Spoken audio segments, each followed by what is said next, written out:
રાજ્યમાં શિયાળો વિદાય લઈ રહ્યો છે. ઠંડીના હવે વળતા પાણી શરૂ થઈ ગયા છે. ગણતરીના દિવસોનો જ શિયાળો મહેમાન છે.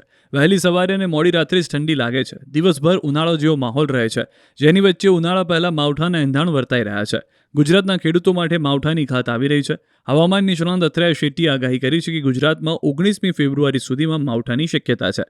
ખાસ કરીને ઉત્તર ગુજરાતમાં માવઠું ત્રાટકી શકે છે, તો કચ્છ, સૌરાષ્ટ્રમાં ધુમ્મસની આગાહી છે. બીજી તરફ હવામાન વિભાગે આગામી 4 દિવસ વાતાવરણ યથાવત રહે તેવી શક્યતા વ્યક્ત કરી છે. 4 દિવસ બાદ તાપમાનમાં 2 થી 3 ડિગ્રીનો વધારો થશે.